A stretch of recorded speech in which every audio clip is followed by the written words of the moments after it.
Could you state your name and spell it for the record, please? Nicholas G. Bloomfield. First name spelling is Nicholas.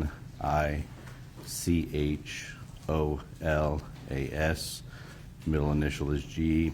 Last name spelling is Bloomfield. Bloomfield. Could you tell the jury a little bit what you do for a living? So presently I'm where I reside is in Farmington, New Mexico. There is a nonprofit community-owned hospital where I reside, and presently I am employed there as a regulatory manager, which means I'm responsible for making sure that the organization is in compliance with all federal and state regulations. Was that your job years prior to that? It was not. What did you do before that? Prior to that, I did a 20-year career in law enforcement in the state of New Mexico, was a certified officer. I retired in February of 2023. And in terms of what roles did you have, what departments did you work for in the state of New Mexico? So I worked for two separate agencies. I began working with the local sheriff's office. After completing the academy, I was assigned to the patrol division where I worked as a patrol officer. After a couple of years, I became a field training officer where I was responsible for training new officers and making sure that they were within compliance of both organizational policy as well as their training so that they could begin practicing on their own. Following that time, I made a transfer to the narcotics division. I did 3 years working as an undercover narcotics agent, where our primary responsibilities were to identify, infiltrate, and dismantle drug trafficking organizations. Following that assignment, I promoted to the rank of corporal. Short time later, I promoted to the rank of sergeant. I was assigned to the patrol division for both of those assignments, where I supervised officers who were working on a standard patrol shift. In addition to that, during my tenure at the sheriff's office, I was a SWAT team member. I did that for a number of years, approximately 6 years or so, and then I became a team leader once I was promoted. I worked at the sheriff's office for approximately 10 years, and then I transferred to our local municipal police department, Farmington Police Department. Went back to patrol there. After being on patrol for a short period of time, I assessed for the SWAT team, was selected to be an operator on the SWAT team. In addition to that, I also went into our training and recruiting division where I was responsible for basic and advanced training. After that assignment, I promoted again to the rank of corporal and then to the rank of sergeant. As a sergeant, I was assigned to stand up a use of force investigation division within the organization. So myself and another supervisor were responsible for investigating all police uses of force within the organization. During my tenure, I reviewed approximately 200 cases. In connection with that assignment, I was also responsible for developing use of force policies and practices, as well as training related to the use of force. And following that assignment, I was assigned to a special task by the Chief of Police to reach out to and to work with academics in the field of criminal justice. Specifically, we were interested in conducting research related to a phenomenon known as contagious fire within the policing industry. Essentially, that's a situation where the question is when groups of officers are in a situation where they're applying deadly force through the use of their firearms. The question is that do officers fire rounds because they are viewing subjectively what they determine to be deadly force criteria, or are they shooting because other officers are shooting? And so again, the term that is used within the industry presently is known as bunt shooting or contagious fire. And so I was able to reach out to some academics and partner with them from the University of New Haven and conducted research. And so I kind of finished up my time working that assignment as well as a patrol sergeant before I ended up retiring in February of 2023. Take a little breath there and grab some water. Thank you. You just landed from New Mexico too, didn't you? I did. and I'm tired. So I guess in terms of the use of force, primarily what you're here for, the use of force, how long exactly were you part of the training, training unit, if you will, for use of force with your department? So assigned specifically to that role, I, again, did a number of iterations within the training division, both as just a training officer as well as supervising that division. Throughout that time, there was, there's 3 periods of time during my career where I was specifically involved in training officers related to the application of force. And that ranges through all force options that officers generally have within the industry.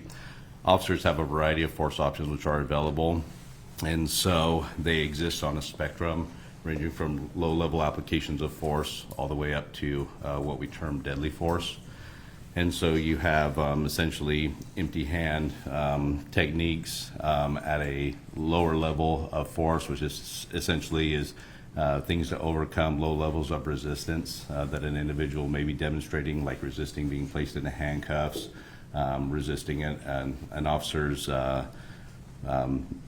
attempts to stop their freedom of movement, things of that nature.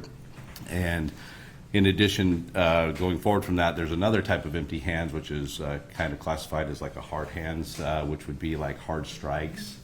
And those things are used, again, more for higher levels of force where a subject may be demonstrating combativeness or aggressiveness towards an officer. All those things together fall into a category of what is commonly termed in the industry as defensive tactics. And so the defensive tactics, once you get out of defensive tactics, then you start getting into officers' actual tools that they have available. Generally speaking, the most common tools employed by policing within the United States are OC spray, commonly sometimes referred to as pepper spray. Then from there, you have a baton. There's different types and makes of batons, but essentially batons kind of fall under the same category. From there, you have electronic control weapons. The most common one within the industry is the Taser, which is a proprietary electronic control weapon made by Axon. You also have canine deployments as well, where officers sometimes will use canines that are trained specifically to be used in force applications. And then in addition to that, you have deadly force, which is the most common form of, or the most common way that officers are taught to employ deadly force is through the use of their firearms. So again, these exist on a spectrum. And so in each one of these areas, I was responsible during my tenure as a use of force trainer and investigator to develop policies related to these things that are consistent with current industry practices and standards, as well as to develop a training curriculum for officers so that they could develop core skill competencies in these areas. Now, in terms of training, did you only train officers in your New Mexico department, or have you been involved in training other officers as well outside of your department? So since approximately 2007, I have, in addition to practicing in law enforcement, I am a full partner in a training and consulting company, Progressive Combat Solutions. My partner is Kenneth Good. He's a former Navy SEAL. And we have trained thousands of officers, both at the state, local, federal level, all across the country, related to these areas, use of force. Primarily what we're known for is training officers in the area of tactics, related primarily to generally what a SWAT team or a specialized unit would do within law enforcement.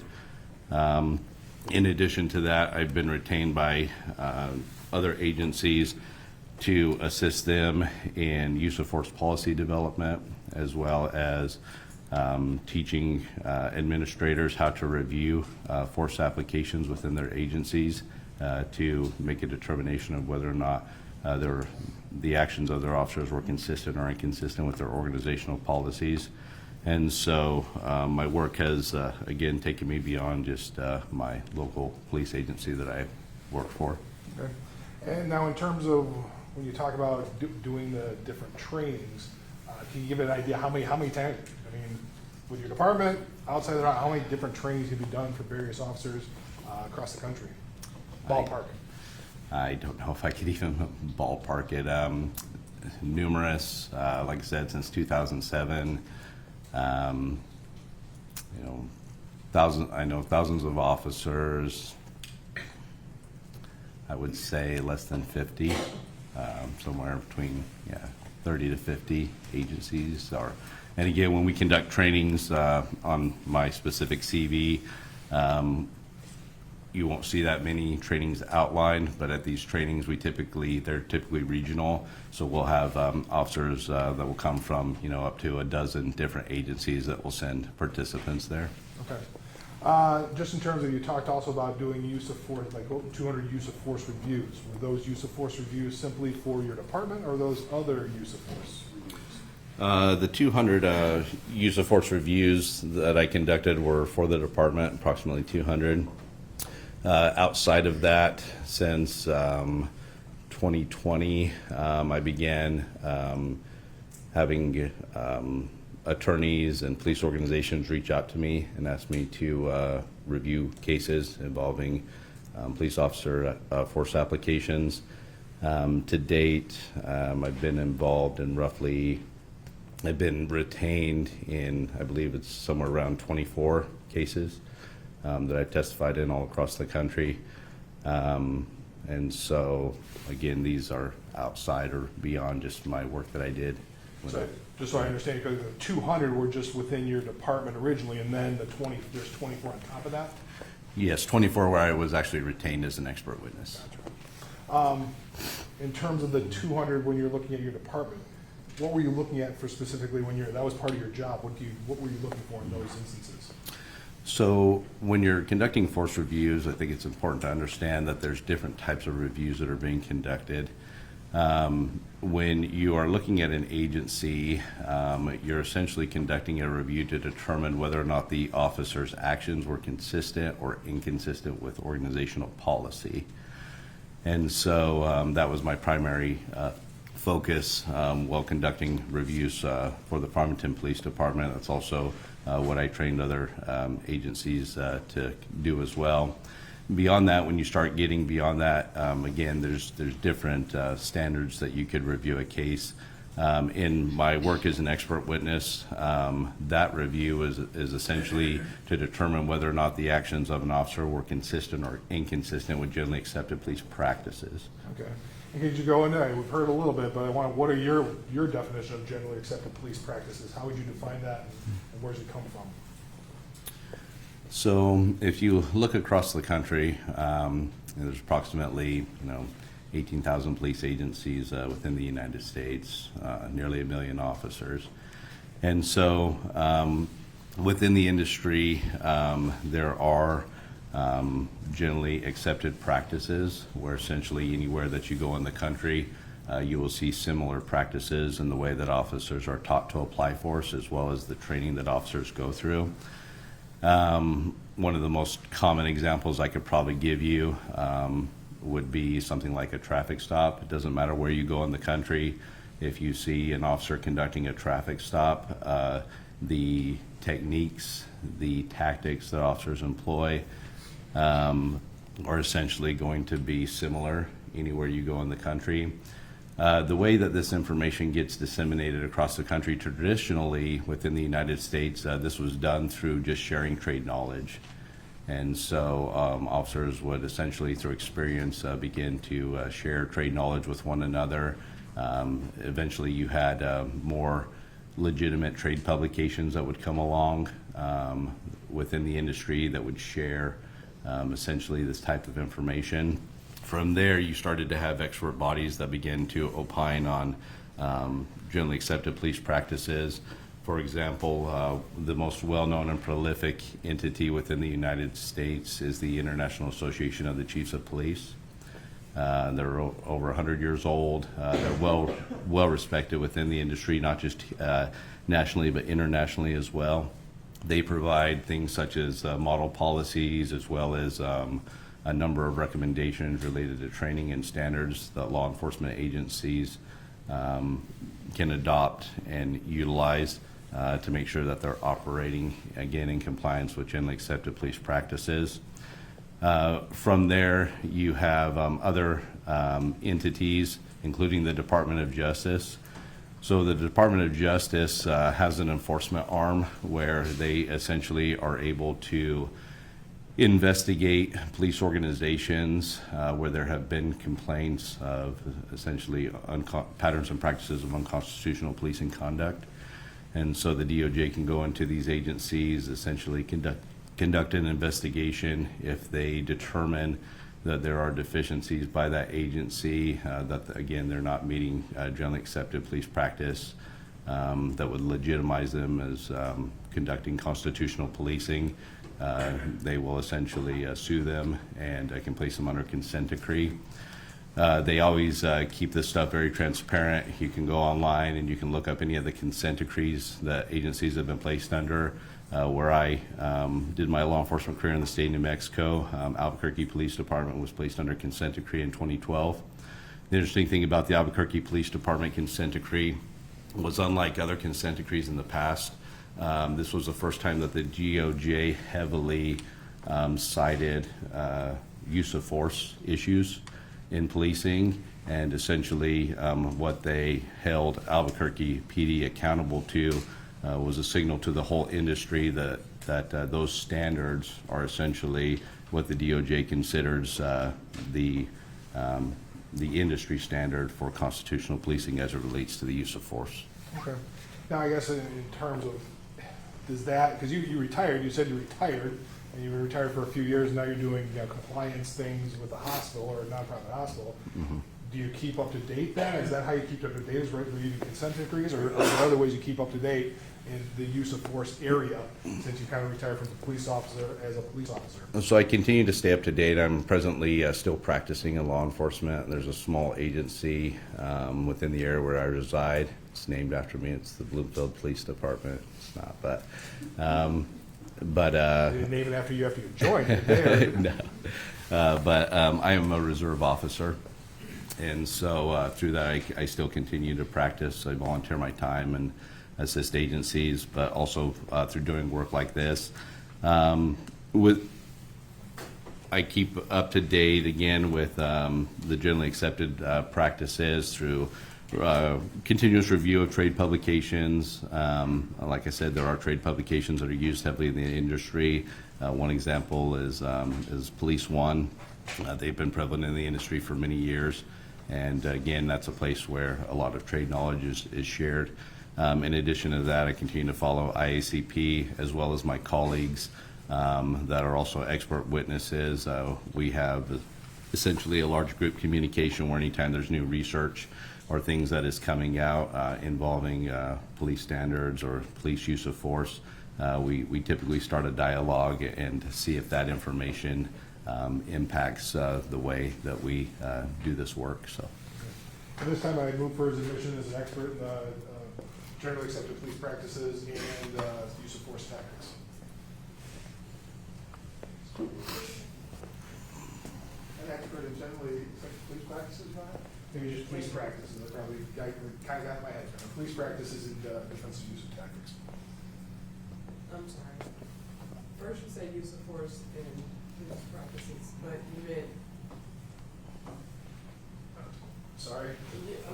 You said you moved for his admission as an expert in use of force and generally accepted police practices. Police practices. And then you said police practices and tactical something. In a long day. So just police practices and use of force. Okay. Any objections?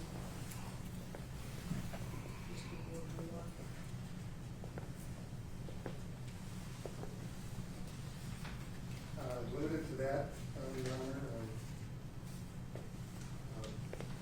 Can I ask a few questions? Can I invite you to witness? Okay. About his expertise. Yeah, so just before I. Good afternoon. I understand you had a heck of a time getting here, so I appreciate. We were all wondering if you're going to show up with a suit and tie. So We would have forgiven if you had showed up in jeans and tennis shoes. Thank you. So police practices, Mhm. you're an expert in police practices, not GRPD police practices, right? GRPD is Grand Rapids Police Department. Say that one more time. I am an expert, I think I'm tracking, I am an expert in generally accepted police practices, yes. Specifically GRPD, I would say no. Okay. And same question for use of force policies. You're an expert on the use of force in relation to generally accepted police practices, but not necessarily specific to Grand Rapids Police Department? That is correct. What I will state, just to add a qualifier there, is that during my review of the materials in this case, I was provided the policies of the Grand Rapids Police Department related to use of force, and I determined that the policies of the Grand Rapids Police Department are consistent with generally accepted police practices. Oh, all of them? The ones that I reviewed, yes.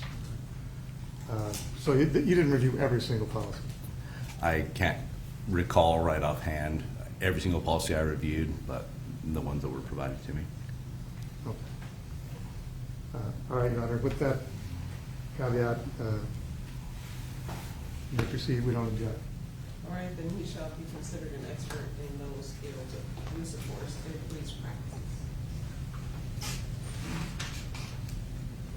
All right, you were hired specifically to review this case, correct? That is correct. Do you recall approximately when that was, when that took place? I don't recall it after the first. It's been a few years. It has been a few years, yes. What do you do when you get hired in to take a look at a case? What transpires? How do you start that review?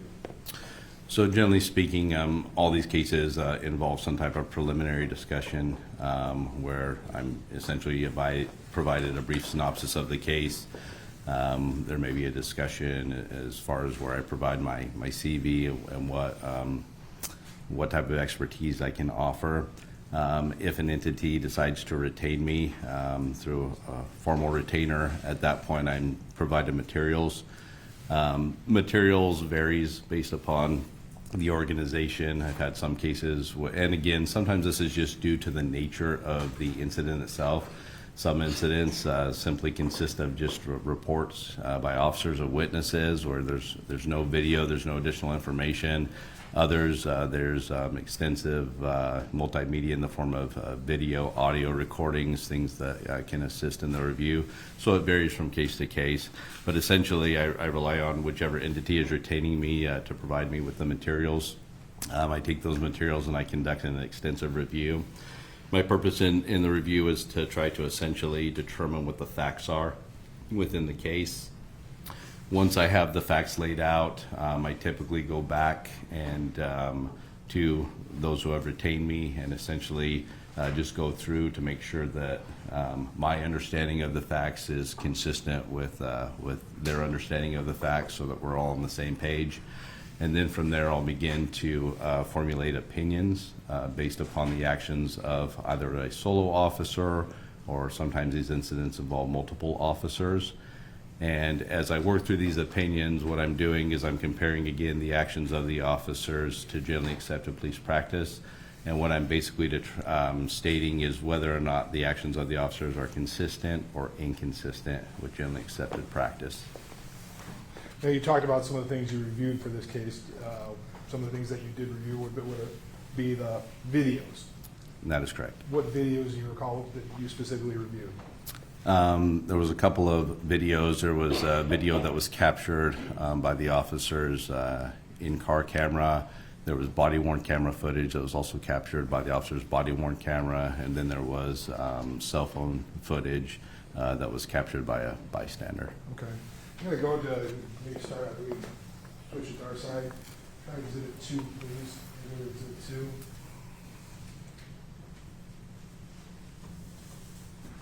You good, Mike, please?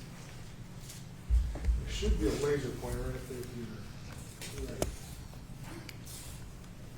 Now, in terms of, do you recall viewing this would be People's Exhibit 2 right about 2:02 of the time frame? Do you recall viewing this video? I do.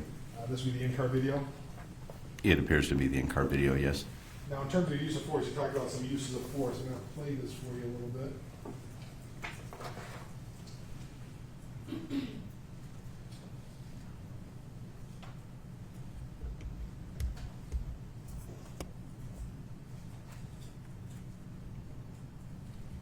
Stop right there. Yeah, you talked about techniques. Now, the techniques here, what techniques did you see that were being used specifically in this instance? So a couple of things here. When it comes to officers applying force, there's essentially two kind of categories. There are improvised techniques, which are essentially untrained techniques or techniques that an officer, where it doesn't mean that those techniques are not reasonable to be used, but at the same time, they're not necessarily formally trained, like in a defensive tactics setting. And then there are techniques that officers are generally trained in. So I see a combination of those two things. So let me give you an example of an improvised technique. If an officer is engaged in a foot pursuit, in order to terminate that pursuit, they may choose to essentially tackle the individual that's fleeing from them. I don't know of any law enforcement agency that trains officers to tackle formally because, again, the likelihood of injury would be too high in most cases. However, when you look at proportionality as far as the level of resistance that an officer is witnessing, that could be absolutely reasonable. It's just not formally trained. As far as what I see as being formally trained here, is the officer in this particular instance is applying some knee strikes. Knee strikes are a commonly taught defensive tactics technique within the policing industry. Knee strikes can be used defensively, so they can be used by an officer to essentially protect themselves if they are being attacked, but they can also be used to overcome levels of resistance. And so in this particular case, the officer appears to be in a position where he is essentially on top of Mr. Loyola. In this particular instance, attempting to keep Mr. Loyola down on the ground. Mr. Loyola is clearly being successful in being able to rise to his feet. And so the officer is electing to use knee strikes in this particular case.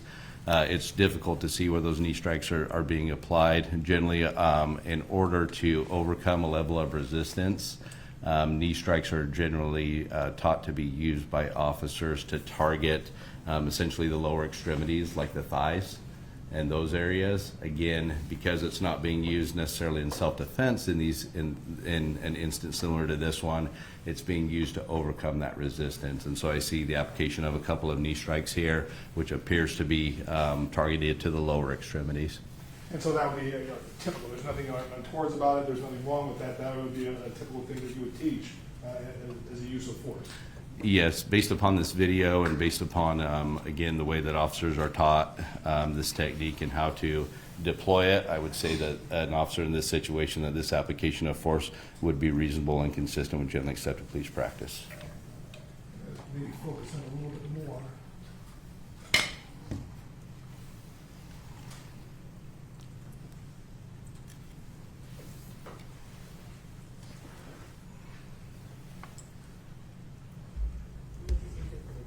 I'm going to stop it here, Your Honor. This is Exhibit 3. I'm going to start it right about 2 minutes, I think. I can't read. 2 minutes.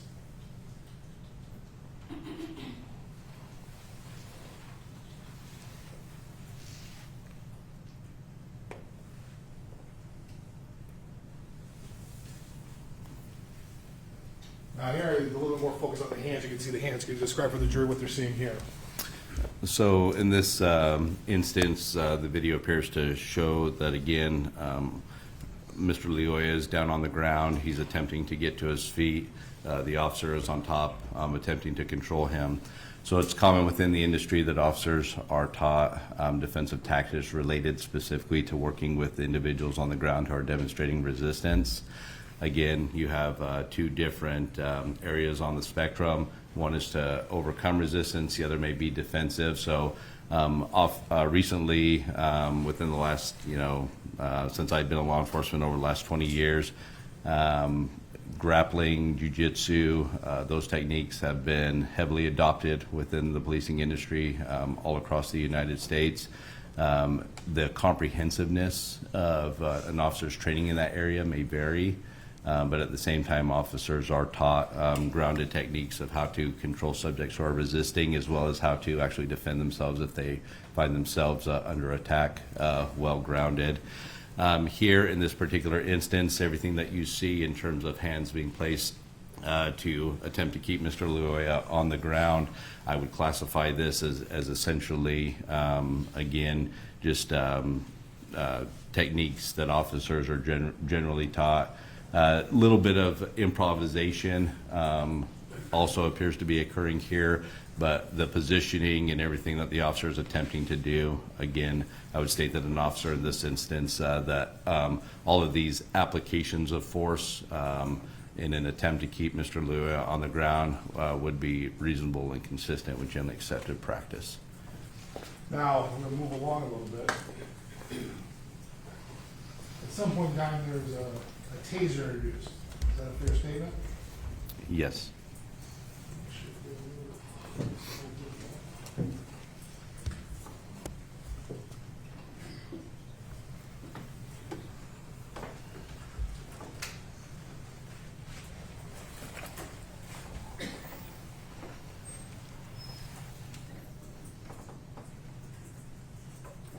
I think we're still in Exhibit 3, right?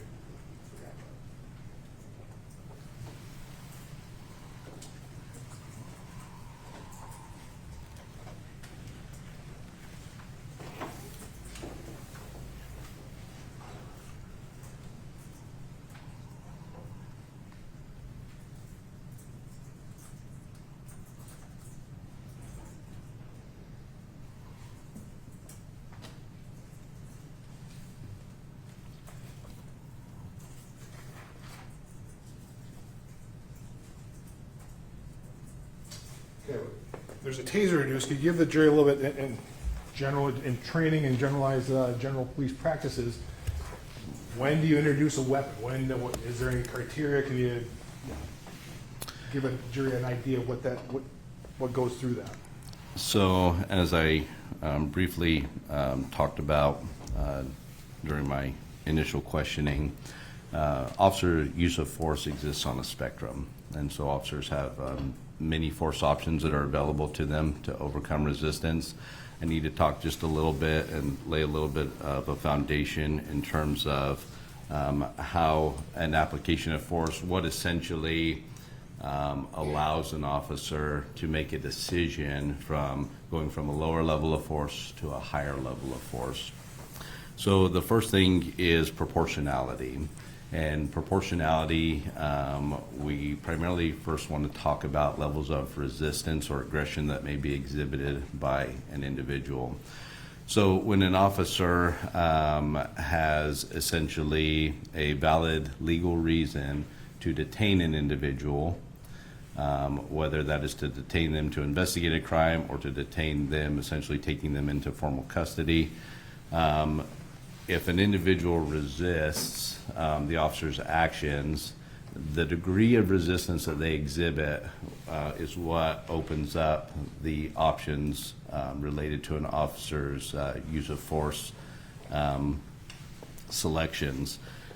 And so at the lower end, if an individual is displaying a low level of resistance, maybe they're passively, or they're walking away from the officer after the officer's told them that they're not free to leave, or they attempt to lay hands on an individual, tenses their arms, flexes, pulls away, things of that nature. That would be low-level resistance. And the thing is, again, I think it's important to understand that the term resistance is key. Resistance does not suggest that an individual is trying to harm the officer, but they are simply, trying to resist an officer conducting a lawful objective. And so from there we get into what would be constituted as aggression, where somebody is actually physically trying to harm an officer. Harm can come in all different ways. Physical assaults, an individual could attempt to use a weapon on an officer, things of that nature. So then when you get into that area, now we're looking at much higher levels of force that would be appropriate to be used. And then eventually we'll get to the application of deadly force.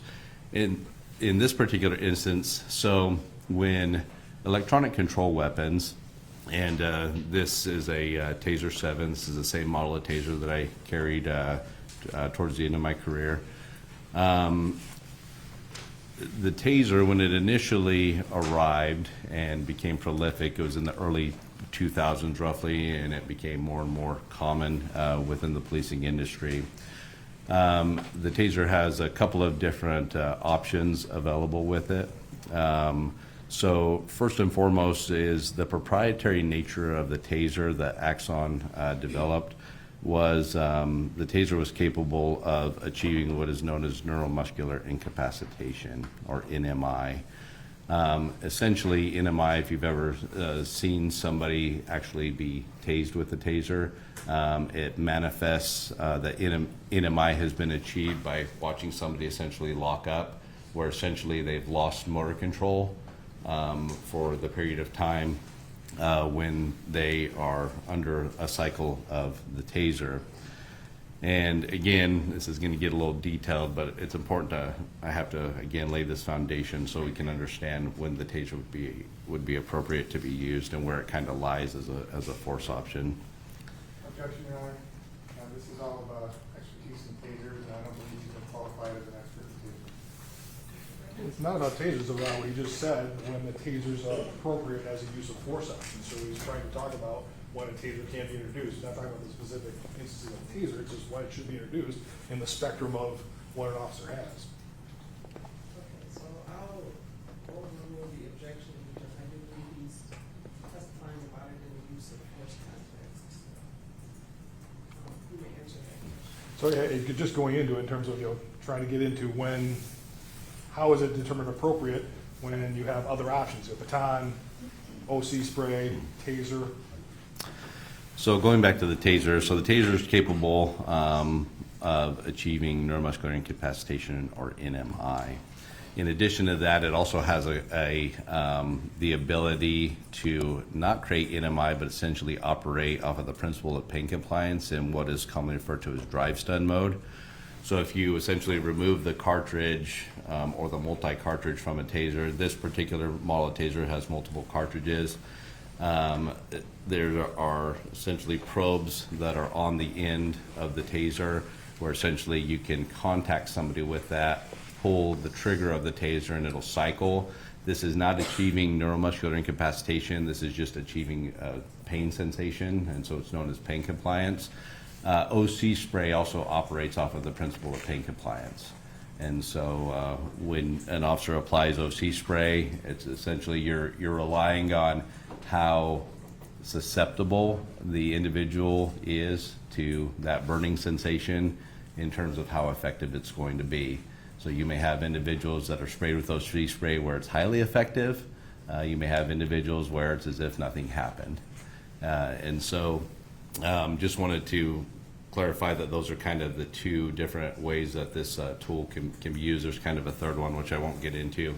But essentially, at the lower level, because drive stuns operate off of the principle of pain compliance, that is considered a lower level application of force than a full probe deployment. So when an officer actually has a cartridge attached, there's two probes that fire out of the end of the cartridge.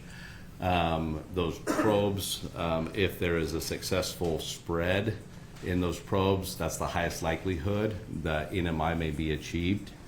And again, it's not always a guarantee. There's a variety of things that could happen that could impede NMI from actually occurring. But when you see an officer deploy the Taser in probe mode, the goal or the intent is that NMI is going to be achieved through that. And the other thing is that what probe mode allows you to do versus drive stun mode is you can actually attempt to energize a subject from a distance. Okay, depending, these cartridges come in different lengths, and so you have 21-foot cartridges. You can get longer cartridges, which are sometimes used for specialty situations. So again, going back to when it is appropriate. So an individual that is demonstrating active resistance towards an officer. Now, here's where I'm going to talk a little bit about differences in industry standard. There are officers throughout the country which train officers, and it is also within their organizational policy that a drive stun can be used to overcome lower levels of resistance, again, operating off the principle of pain compliance. When it comes to the actual application of the Taser in probe mode, again, that can be used for higher levels of resistance. And in this particular case, what makes this decision of the officer to deploy the Taser appropriate is the fact that the officer, has already used other lower levels of force in the form of what we've already seen, empty hand techniques, trying to keep Mr. Loyola on the ground, knee strikes, things of that nature, and those things have failed. And so there is a principle in policing where if a lower level of force, and this is generally going to be within the spectrum of all levels of force that are less than deadly force, that if those levels of force fail and the individual is continuing to display resistance, the officer can escalate their application of force, which appears what is happening in this particular instance. And so again, an officer in this case choosing to deploy a Taser in probe mode, although I would say that the method of deploying it is tactically unsound, but the decision to actually utilize a Taser would be consistent with generally accepted police practice. In terms of you talk, are OC spray and Taser? You talk about the same thing. Are they on the same level? I guess of force. They are not. They are not. But again, let me clarify that when you talk about the Taser being utilized in drive stun mode, not in probe mode, the drive stun mode, because it operates off the principle of pain compliance, could be categorized essentially alongside OC spray in that sense. Generally speaking, Tasers are considered a higher level of force application because the intent of the manufacturer, as well as the opinion of expert bodies within policing, a probe mode deployment is considered a higher level of force on the spectrum than OC spray would be. Okay. Now you mentioned though the decision made to use the Taser is appropriate within the spectrum, but tactically there's an issue here. What do you mean by that? So when it comes to the application of force, but also when it comes to police activity in general, police throughout the nation are essentially taught tactics. Tactics fall under what we generally categorize as officer safety. And so essentially officers are taught in the basic academy, and this is consistent all across the industry, where officers are provided common tactics of how to safely go about accomplishing their lawful objectives. I mentioned traffic stops earlier. Everything that an officer does, from the positioning of their vehicle to where they choose to make a stop, if it's within their power to do so, to the way they approach a vehicle, that is all done with purpose and intent. And done so to not just protect the officer, but also to protect the individuals that they're contacting, as well as other bystanders that may be in the area. Essentially what we talk about when it comes to police working and accomplishing their objectives, there's always risk involved, right? There's always risk involved in this type of work. However, through sound tactics, if officers rely upon sound tactical principles in the way they go about conducting their work, they can prevent risks from manifesting as threats, and from threats, if there is a threat present, potentially manifesting as harms to the officer or others. And so again, tactics are very key in this whole conversation about the application of force. So in this particular instance, the issue as far as, well, the selection of the Taser was an appropriate selection and an appropriate option at this point to overcome the level of resistance that was being demonstrated by Mr. Loyola. Officers are taught within the tactical arena as well as in defensive tactics, something that we term weapon retention. So weapon retention is a key principle where essentially if you're going to employ a tool on an individual, part of your calculus in choosing to deploy that is you also want to make sure that that tool cannot be taken from you and potentially used against you or others.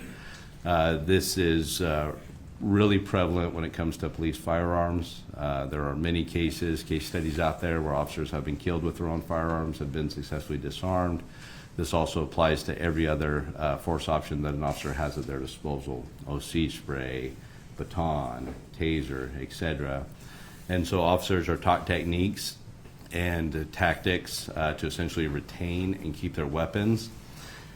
In this particular instance, there's two things about the taser deployment here. If the taser is going to be deployed in probe mode, the manufacturer, and this is common in, because the training that officers receive as far as as taser goes is consistent throughout the industry, because taser actually provides the training to police agencies. And so according to taser themselves, in order to have the greatest likelihood that when the probes are deployed that you're going to get a far enough spread apart and get what they essentially term splitting the hemispheres, which is where you have a probe, the belt line, you view the waistline as the hemisphere. Having a probe, one probe above and one probe below, and large muscle masses is going to give an officer the highest likelihood of achieving neuromuscular incapacitation. In order to get that spread, you have to have distance between you and the target. And so generally speaking, that distance, again, needs to be, what Taser recommends, roughly 7 yards to get that accomplished. So two issues here is deploying a taser this close when the environment does not force an officer to have to deploy the taser this close, meaning that in a confined space where the environment precludes an officer from being able to create space to do this. That's one thing, but that's not this particular instance. The officer has the ability to create distance. And Let me stop you right there real quick. Yes. And I just want to get into that distance aspect. Is distance only with the taser, or are there other things in police, defensive tactics where distance is important too? So distance is always important. It is one of the largest factors when it comes to these type of confrontations. Time and distance are the two biggest factors. So we talk in policing, it's not always about creating distance, it's about creating the right distance. Sometimes the appropriate answer is to close distance. Sometimes the appropriate answer is to create distance. Depends on what the force option is. It depends on what the situation is. Officers are also taught that if they are in a situation where they're applying force, and generally this happens solo, if they are unsuccessful in overcoming an individual's resistance, and they are essentially failing to overcome that resistance, sometimes the best option is what we refer to as a tactical retreat, where we create more distance, we keep eyes on, we summon more resources. That could be an option. The other thing is if an officer is being attacked, if they have the ability to create distance, they can do so. And so again, it's multifaceted in terms of what may determine that. So then going specifically to this instance, so it's distance not only for the taser, but there's also distance just in general for police practices. Correct. And so in this case, by creating distance, that would allow two things to happen. One would be there'd be a higher likelihood that neuromuscular incapacitation is going to be achieved, because now we're at a appropriate standoff distance recommended by the manufacturer that's going to give us the greatest likelihood of achieving NMI. Number two is I'm also, by creating distance, I am preventing anybody from grabbing a hold of the taser, so that's also the best option because it's the most tactically sound option. And so that's why the failure to create distance in this particular case is tactically unsound, although the decision to employ the taser was reasonable. So disengagement is part of police training. Is that part of police training in generally accepted police practices?